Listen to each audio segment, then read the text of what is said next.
Hindi makapaniwala si Calista kay Vinson nang dinala siya nito sa isang lumang villa. Malayo sa kabihasnan at walang ibang tao doon kundi sila lamang dalawa. May caretaker na namamahala sa villa pero pinauwi ito ni Vinson ng gabi ring yun dahil gusto nitong masolo siya. Bakit mo ko dinala dito? Balak mo maglaro ng tago-taguan? Nangasar nilingon niya si Vinson na nasa kanyang likuran pero nagulat siya nang bigla siya nitong sinandal sa pader at kinulong sa magkabilang braso nito. Vincent smirked with his dark eyes roaming over her lips. Hindi to nakatiis at sinakop ang kanyang labi sa kamarasyang inalikan na tila uhaw na uhaw sa kanya. Taguan, it is more than that. Hinihingal na sagot nito na maghiwalay ang labi nila. Umangat lang ang isang kilay ni Calista at pilit na binabasang mukha ni Vincent. May nakakalokong ngiti ito sa labit hindi siya nagkakamali na may iba itong binabalak. Kahit na luma ng disenyo ng villa ay maganda at malinis pa rin yon. Dahil 10 oras na ng gabi, dito sila dumiretso matapos ang dinner nila ni Vincent. At madilim ng paligid samahan pa ng tatagong buwan dahil tinatakpan niyo na makapal na ulap. Neil, anas nito, hindi agad sumagot si Calista. Ang tanging liwanag na nag-iilaw sa kanila ay mula sa lampshade na nasa sala.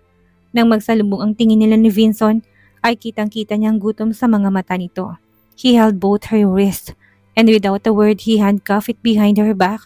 Hindi na nagulat doon si Calista, tumaas ang isang kilay pero hindi pa rin niya sinunod ang asawa na lumuhod. Gusto niyang subukan kung saan naabot ang pasensya nito. Tumaas ang isang sulok ng labi ni Vincent. Not responding ha? Mukhang gusto yata ng asawa ko na daanin siya sa dahas para sumunod. Mahina itong napatawa sa kahinawakan ng damit niya sa harap at maras yung pinunit. Shit, napamura si isip si Calista. Hindi niya alam na may tinatagong ganitong fetish ang asawa niya. Nakasuot siya ng blusa kaya naman madali yung nasira ni Vincent. Hinayaan naman to ni Calista kahit pa naalam niyang kaya itong labanan. 5 minutong lumipas na maramdaman na nilapag siya nito pero nasindak siya nang biglang kumilos ang kinatatayuan niya. Shit, where am I? Calista cursed again and again. Hindi niya alam kung nasan siya at wala siyang idea kung anong kinatatayuan niya. Stop moving kung ayaw mo mahulog. Pagkasabi nun, ay mabilis na hinubad ni Vincent ang piring sa kanyang mata. Lalong nasindak si Calista na makitang nakatayo silang pareho ni Vincent sa isang malaking duyang gawa sa malapad na kahoy kung saan kasyang-kasya lang silang dalawa ng asawa. Maliwanag ang ilaw mula sa terrace kung saan nakakonekta ang duyan. Pero dahil gubat ang nasa ibaba nila, ay alam niyang walang ibang taong makakakita sa kanila. Welcome to my playground, baby. Dito tayo magpaparaos. Sa duyan kung saan may ilang daang metrong lalim mula sa masukal na gubat. Isang maling kilos mo lang at may isa sa atin ang mahulog. Or worse, it could be the two of us. Napatanga si Calista kay Vincent, hindi makapaniwala sa sinabi nito. Itong parusa nito sa kanya, ang makipagtalik dito habang nasa mataas na duyan. Malakas na hiyaw ang namutawi sa labi ni Calista nang muli na naman nilang sinumulan ng pag-isa ng kanilang katawan.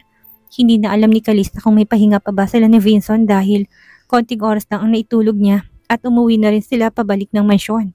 Si Vincent na nagmamaneho kaya naman buong biyahe tulog siya. Kahit ang makarating sila sa mansyon hindi niya halos maimulat ang mata sa pagod at puyat kaya naman hinayaan niya si Vincent nang buhatin siya nito hanggang sa kwarto nila. Nang lumapat ang likod niya sa kama, pinagpatuloy niyang pagtulog katabi si Vincent. Nang magising siya ay wala na si Vincent sa tabi at nakabukas na ang ilaw sa bedside lamp. Sa gilid ng kamat nang tumingin siya sa labas ng bintana ay madilim ng paligid. Ibig sabihin ay gabi na, ganun siya katagal na tulog. Kaya pala nakaramdam siya ng pagkalam ng sikmura dahil 2 meals ang namiss niya. Biglang may kumatok sa pinto kasunod nun ng pagpasok ni Vincent. Bitbit ang tray na puno ng pagkain. Wala tong suot na pang-itaas kundi mahabang jogger pants lamang at ang gutom na naramdaman ni Calista ay tumindi dahil sa pagkatakam sa katawan ng asawa. Naalala tuloy niya kung gaano kainit ang naging pagsasalo nila kagabi ni Vincent. Mabuti naman at gising ka na. Kanina pa kita hinihintay na magising. I am sure you're hungry. Nilapag nito sa mesang tray ng pagkain at tinalikan siya sa noo. Bakit hindi mo ako ginising? Namamaos ang boses na tanong niya. Kinindatan siya ni Vincent. Alam kong pagod ka, kaya hinayaan kitang magpahinga. Umikot ang mata ni Calista at nagsimulang kumain. After you eat, we will go somewhere. Kaagad na tumingala si Calista dahil sa sinabi ni Vincent at nanikit ang mga mata. Vincent, you beast! Have you had enough yesterday? Malakas na tumawa si Vincent sa kakinuhan tinidor at ito nang nagsubo sa kanya ng piras ng manok. I just want to bring you to a mountain spring na pag-aari ni Arthur. Kaarawan niya ngayon at inimbitahan niya tayong pumunta, pero dahil tulog ka pa, ay hinintay na muna kitang magising. Why? What are you thinking? Nag-init ang mukha ni Calista at inirapan to sa mabilis na tinapos ang pagkain. Hindi niya masisisi ang sarili kung nakapag-isip ng ganon dahil hanggang ngayon, pakiramdam niya ay namamagapang pagkababae niya. Alas 7 na ng gabi na makarating sila sa Laguna, sa pribadong mountain resort na pag-aari ni Arthur. Sinalubong sila mismo ng lalaking kanina pa naghihintay sa kanila. Vinson, Calista, mabuti naman at nandito na kayo. Kanina pa namin kayo hinihintay. Ngunit Anthony Calista at binati ng maligayang kaarawan bago nilibot ang tingin sa mga bisitang naroon. Then her eyes settled on a certain person, Celeste. Well, magkakaibigan na mga to kaya hindi talaga may iwasang makikita sila nito sa ganitong pagtitipon. Hindi niya ito pinansin pero lumapit sa kanilang dalaga kasama isang kaibigan nitong babae na siyang unang nagsalita. Oh my God, you are right Celeste. Napakagwapo nga ng boyfriend mo sa personal. Nang marinig ni Calista ay nagtamang mga mata nila ni Celeste. Pero panandalian lang dahil lumapit to kay Vinson at yumakap sa baraso nito. Bago pa makalapit si Celeste kay Vinson ay kaagad nang umiwas ang lalaki at niyakap sa bewang. Si Calista saka siya nito dinala malapit kay Arthur. Kanina pa ibinulong ni Calista sa asawa na gusto niyang magluto ng barbecue. Pero ang totoo ay gusto niya lang umiwas sa mga kaibigan nito. Lalo na't naroon din si Frederick na matalim na nakatitig sa kanya. Celeste, will you please correct your friend about us? My wife is here. Ayaw ko makarinig siya ng kung ano-anong kasinungalingan. Tinuro siya ni Vincent ng malayo nitong kamay upang ipakilala siya kaibigan ni Celeste na sinabing boyfriend ng babaeng asawa niya. Natahimik naman ang kaibigan ni Celeste pero humitito ng inosente kay Calista at humingi ng paumanhin matapos sikuhin ng kaibigan. Pasensya na Vincent, may pagkasyumera lang talaga tong kaibigan ko. Pagpasensyahan mo na. Tumango lang si Vincent sa kabinalingan si Calista. I'll be upstairs. Paalam nito sa siya iniwan upang pumunta sa kaibigan nitong nasa veranda. Inabala ni Calista ang sarili sa pagluluto ng chicken wings.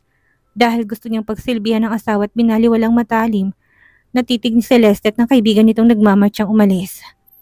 Calista, nagangat ng tingin si Calista mula sa nilutong chicken wings at nilingon ang nagsalita na walang iba ko hindi si Jerome. Nakataas ang noo nito habang nakatingin sa kanya't malalaki ang hakbang na lumapit. May kailangan ka? Tanong niya matapos ibinalik ang atensyong niluluto.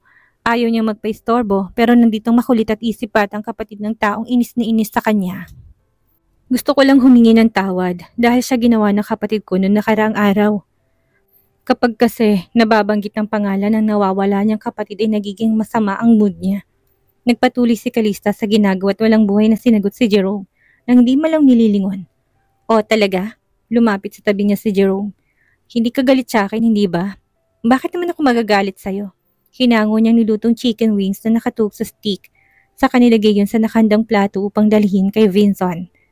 Si Arthur ang nakatoka sa pagluluto kanina pero dahil nakainom na ito, ay hinayaan na nito kung sino may gustong kumain ang siyang magluluto para sa sarili nila. How considerate! Mabuti naman at hindi ka galit sa akin. Kumuha si Jerome na 3 tuhog ng chicken wings at nilagay yun sa apoy. Calista, hayaan mo na't ipagluluto na kita. Tingnan mo kung gaano ako kagaling. Kapag natikman mong niluto ko, ay magugustuhan mo rin ako katulad ng pagkagusto ko sa'yo. Pagbibida nito, mahinang tumawa si Calista habang binubuhusan ng sauce ang nalutong chicken wings. Wala ka man lang reaksyon? Ang sabi ko gusto kita. Muling ulit ni Jerome. Nang wala itong makuhang sagot, bitbit ang plato nilingon ni Calista sa Jerome mula sa balikat. Sa tingin mo, maniniwala ako sa pinagsasabi mo? Tingnan mo nga yung edad mo sa edad ko. Iniwan niya na to at sinunod ang dinaanan ni Vincent kanina upang sundan ito sa itaas. Calista! Nasa kalagitnaan pa lang si Calista ng daan patungo sa loob ng villa nang bigla siyang hinarangan ni Celeste. Mag-isa lang ito at walang kasamang alipores. May kailangan ka? Tanong na tinanong niya rin kanina sa kapatid nito. Kapag nasa harapan niyang babae, ito'y gulo ang laging dulot nito, kaya inihanda niyang sarili sa maaring idrama na naman ito. Aakit ka ba sa taas? Pwede bang mamaya na? May gusto lang ako sabihin sa'yo. Pwede ba tayong mag-usap doon? Sinundan ni Calista ang daliri ni Celeste, kung saan nakaturos hindi kalayo ang kubo. Maliwanag yun dahil may ilaw na malaki pero nasa gitna yun ng malaking fish pond. Halos 500 metrong layo nun sa villa at kitang-kitay ng tao na nakatayo sa veranda. Hindi interesado si Calista makipag-usap sa babae dahil alam niya kung anong ugaling meron to pero sa nakikita niya sa mga mata nito ay may gusto tong sabihin sa kanya, kaya naman pinagbigyan niya ito. Kahit nang totoo inaasar siya dahil lumalamig ng nilutong barbecue. Pumunta sila sa maliit na kubo't magkaharap na umupo. Sabihin mo na kung anong gusto mong sabihin. Dahil gusto ko nang bumalik sa villa. Agad na sabi ni Calista nang hindi kaagad nagsalita si Celeste. Celeste was fidgeting her fingers as if trying to think what word she should start saying. Calista, kasi nitong mga nakaraang araw ay napapansin ko na nagkakamabutihan na kayo ni Vinson. Sa obserbasyon ko ay nagugustuhan ka na ni Vinson at maayos pang trato niya sa'yo. Hindi ba at peke lang naman ang kasal ninyo? Upang hindi tuluyang lumamig ang manok ay inumpisahan niyang kainin ni Calista habang nakikinig kay Celeste. Halata sa mukha niya na hindi siya interesado na makinig. Masaya ka na ba dahil nahuhulog ng loob sa'yo ni Vinson? May pait at galit sa boses ni Celeste na pilit itong tinatakpan ng ngiti pero hindi pa rin yun nakaligtas sa matalas na pandinig ni Calista. It's alright, she answered nonchalantly. Mapait nang umiti si Celeste. Nung lagi pa kami magkasama ni Vinson, ganyan din siya sa akin. Maalaga, malambing at maasikaso. Masayang masaya kami pareho. Ang mahirap lang, hindi talaga maiwasan sa isang lalaki na kapag nakatikim ng bago ay nakakalimutan nilang nauna. Bahagyang tumigil sa panguya si Calista at ibinaba sa plato ang stick ng barbecue wings. Kailan naging kayo ni Vinson? Biglang naitapik ni Celeste ang palad sa bibig na tila nadulas sa sinabi. Hindi sinabi ni Vinson sa'yo? Pasensya na, hindi ko alam. Kung alam ko lang, hindi ko na sana sinabi. Ang bunga kala ni Celeste magagalit sa kanya si Calista. Pero nagkakamali ito dahil nagpatuloy si Calista sa pagkain at sarap na tila baliwala sa kanyang nalaman. Well, hindi naman talaga siya interesado sa simula pa lang. Kaya kung ano man ang sinabi nito ay tumatagos sa kabila niyang tenga na lalong nagpapagalaiti kay Celeste. Gusto nitong agawin ang plato ng barbecue at itapon sa fish pond. Calista, hindi ka man lang ba natatakot na iwan ka ni Vinson kapag may nakita siyang bago? Men are always like that. Gusto nila lagi na may iba't ibang putahing natitikman pero sa huli, babalik pa rin sila sa lumat. Yan ang inaasahan kong gagawin ni Vinson sa akin. Mahinang tumawa si Calista sa katuluyang tinapos ang pagkain na tumayo. Talaga, suit yourself din. Wika niya saka ito tinalikuran. Calista! Biglang malakas sa sigaw nito tuluyan na hindi napigil ang sarili. Sinasabi ko sa'yo, hindi ko lang gusto si Vinson. Mahal ko siya. Mahal na mahal. Kung ganon, bakit hindi ikaw ang pinakasalan niya? Natameme at ilang segundong hindi nakasagot. Maya may tinaas nitong suot na t-shirt at may peklat na ipinakita sa kanya. Calista, ayaw ko sanang sabihin sa'yo to pero nakita mo to. Tinuro nitong puson kung saan may peklat na tila itinahi. Umangat ang isang kilin ni Calista pero hindi sumagot at maitim lang na matang sinalubong ang tingin ni Celeste. Itong palatandaan na naging cesarean ako sa anak namin ni Vinson. Yes, you heard it right. May anak na kami ni Vinson. Anong sinabi mo? Kahit na nabigla sa sinabi ni Celeste, hindi pinakita ni Calista ang pagkagulat sa muka. Nanatili siyang kalmado kahit pang totoo'y napuno ng kuryosidad ang puso niya. Kung totoo ngang sinasabi ng kaharap, mahinang napatawa sa Celeste saka naglakad at tumayo sa tabi niya. Nasa labas na sila ng kubot sa maliit na daanan sa gitna ng fish pond pabalik sa villa. Hindi ko alam na hindi pala sinabi ni Vinson sa'yo. Ngayon narinig mo na sinabi ko, maniniwala ka na ba na hindi totoong tapat sa'yo si Vinson? Ramdam na ramdam ni Calista ang pang-uuyam sa boses ni Celeste. Pero kahit na anong gawin ng babae, hindi nito kayang sirain ang kalmado niyang mukha. Calista was trained on how to hide her emotions. At ang isang pipitsuging katulad na Celeste, isa lang langaw, laban sa kanya ng isang elepante. Kung gano'n inasa ng anak ninyo, kasol na tanong niya. Mabagal siyang naglakad dahil ayaw niyang tumabi dito at baka makaisip na naman ito ng kung anong drama. Hindi ba't mataas ang respeto at malaki ang tiwala mo kay Vinson? Bakit hindi siyang tanungin mo? Pero duda ako na sasabihin niya sa'yo yung totoo. Nagkibit ng balikat si Calista at kahit na lalo siyang inaasar at pinapasakitan ni Celeste lalo lamang naging kalmadong mukha niya. Imbis na siyang magalit dahil siya isiniwalat nito si Celeste pang unti-unting napipikon dahil siya kawalang interes niya sa sinabi ni Celeste. Kung ganun, ay dapat kayong nagpakasal. You two love each other. So bakit hindi mo nakumbinsi si Vinson na ikaw ang pakakasalan niya?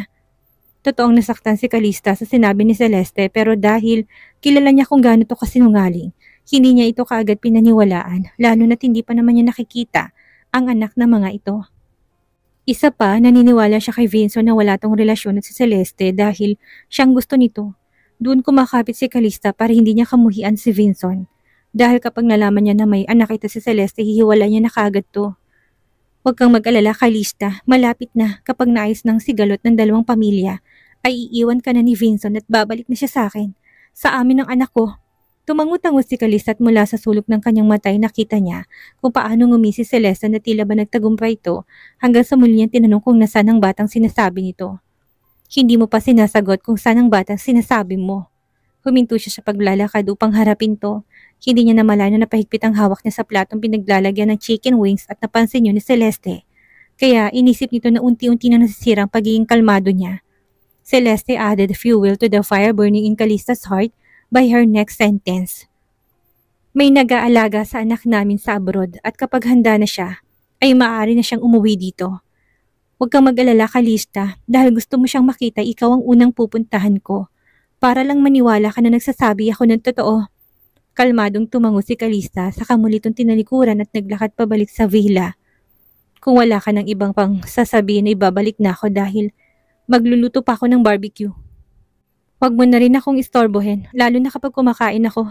Tumalikod siya at magaan na hakbang na iniwan to. Samantala na makatalikod si Calista ay nagtagis ang bagang ni Celeste dahil sa tila wala itong pakialam sa sinabi niya. Hindi ba ito nababahala dahil sa sinabi niyang may anak na sila ni Vinson? Matalim niyang sinundan ang tingin ng likod nito at gustong itong saksaking patalikod para lang makitang nagmamakaawa nitong mukha. Pero bago pa lumalim ang isip niya sa daan na yon ay bigla siyang may nakitang figurang papalapit sa kinaroroonan nila. Binilisan niyang paglalakad at hinawakan sa braso si Calista sa kabinagsakang katawan sa lupa upang lumuhod. Calista, patawad! Kasalanan kong lahat! Napahintot sa paglalakad si Calista nang bigla siyang pinigilan ni Celeste sa braso kaya kagad siyang lumingon upang tanungin to pero labis ang kanyang pagkagulat nang bigla itong lumuhod sa lupa at humingi ng paumanhin. Kasunod nun ay kumilos to upang magmukhang tinadyakan niya kaya napalugmok to sa sahig. Tumaas ang sulok ng kanyang labi dahil alam niya kagad kung anong binabalak nito. Magdadarama na naman ito. Nandito ba si Vinson para umakto na naman tong inaapi? Upang makasigurado yung muli siyang lumingon sa villa pero hindi si Vinson ang mukhang nakita niya kung hindi ang kapatid ni Celeste na galit sa kanya. Mapaklang tumawa si Calista. Lumalayo siya sa gulo kaya hindi siya sumama kay Vinson kanina. Pero ang gulo talagang lumalapit sa kanya. Hoy babae, anong ginawa mo sa kapatid ko? Malakas at sigaw ni Frederick at tumakbo to palapit sa kanilang dalawa. Nang makalapit to sa kanya ay mabilis siya nitong tinulak sa isang tabi sa kadinaluhan ng kapatid na ngayon ay nagsimula ng umiyak. Samantalang dahil makitid lang ang daan ay malakas ang pagkatulak sa kanya ni Frederick ay diretsong nahulog siya sa maruming fish pond. Hanggang dibdib niyang lalim nun pero marunong siyang lumangoy at kaya niyang tumagal sa ilalim ng tubig kaya yun ang ginawa niya para makasigurado na wala ng dalawang bruhang magkapatid kapag umangat siya. Tiniis niyang malansang putik at pinigil ang galit at baka makapatay siya ng tao. Kalahating minutong tinagal niya sa ilalim ng tubig at naumahon siya ang madilim na mukha ni Vinson ang sumalubong sa kanya. Akmang tatalo na to para iligtas siya kung hindi pa siya nagpakita. Hindi pinakita ni Calista ang pagkagulat sa mukha nang makita si Vinson pero nang lingunin niyang likuran nito'y nakita niyang nandun pa rin ang magkapatid na Frederick at Celeste. Mabilis na hinubad ni Vinson ang suot nitong jacket at pinasuot sa kanya nang makaahon siya. Ang lamig! Nanginginig na uso niya tinigit pang lalong jacket kaya naman niyakap siya ni Vinson. Nagsasabi siya ng totoo, malamig ang tubig sa pond lalo na't gabi na. Hindi lang yon, nasa tuktok ng bundok ang private resort ni Arthur. Kaya naman talagang giginawin siya lalo na't basyang-basya siya. I'll get you inside first, suggestion ni Vinson pero hindi pa sila nakakaisang hakbang nang hinarangan sila ni Frederick. Sandali lang Vinson, baka sabihin mo sinadya kung tinulak siya sa tubig. Ginawa ko lang yun dahil ayaw kong saktan pa niya lalo si Celeste. Hindi ko naman nakalaing mahulog siya. Napaismit si Calista, isang manloloko at isang nagpapaloko. Magkapatid ngang dalawang ito. Hindi pa rin sapat yun para itulak mo si Calista, Frederick. Matalimang matang sagot ni Vinson at hinigpitan ng pagkakayakap sa kanya. Vinson, sinabi ko na, sinaktan ng babaeng ng kapatid ko. Hindi lang yun. Kitang-kita kung paano niya tuwarsan ng kapatid kong lumod sa lupa at tadyakan to. Lalong dumilim ang mukha ni Vinson sa sinabi ni Frederick. Nilingon siya nito bago binalik ang tanong sa dalawang kaharap at tinanong sa Celeste. Nasaktan ka ba? Celeste shrank her body to hide behind her brother. Vinson, huwag mo pagalitan si Calista. Kasalanan ko kasi kung bakit nagalit siya. Mapaklang napatawa si Calista sa inosekteng acting ni Celeste. Pilit siyang kumalas sa pagkakayakap ng asawa at tinarap ang babae. Fine, dahil walang surveillance dito, hindi ko madedepensahan ng sarili ko. Pero hindi ako papayag na i-frame up mo ko sa kasalanang hindi ko namang ginawa. Kung gusto mo tumawag ka ng pulis at ipa-aresto ko muli, total yun naman ang palaging laro mo, hindi ba?